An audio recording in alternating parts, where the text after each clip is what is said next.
I have a piece of double crochet here, and that's double crochet using the American crochet term. It's treble in the British terms, and I'm just going to do some decreases on it, showing a way that I find is better than the way that it's most commonly done. Before going into that, if you haven't yet watched my other video about double crochets, about how to always get an even edge, also check that one out. I'm linking it to this video. And then let's go to these here decreases. I'll first make just one ordinary double crochet here. There. And then I'm decreasing the way you very often see it done. That you first start making a double crochet and you finish it here, so that there's only the last yarn over and pulling the yarn not done. And after that you start making another one.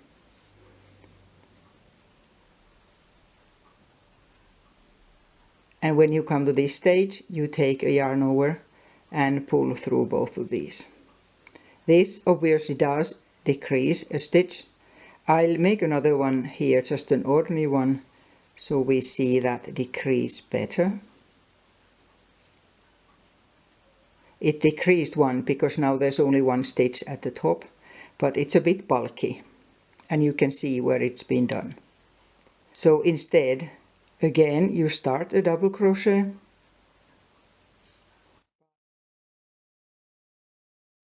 but you pause it at this stage here.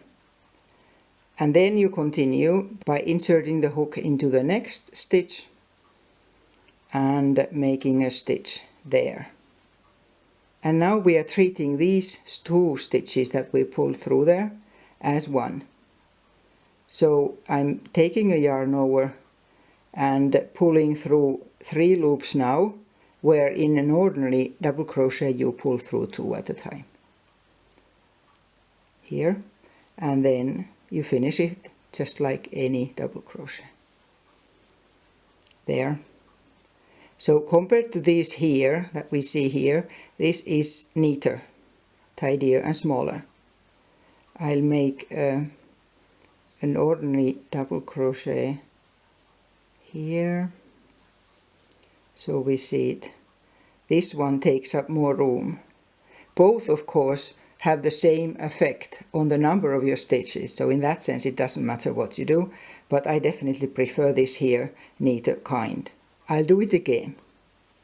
So you start a double crochet, you stop at this stage, and you insert the hook and take another yarn over and make the stitch with that, then a yarn over and pull through 3 loops,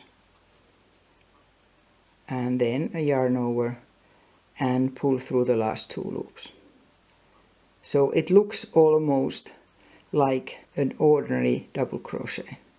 You could call this an invisible decrease, making a couple of normal double crochets there. So here we are. You can hardly see where these ones have been done. That's the reason this is how I prefer to do it.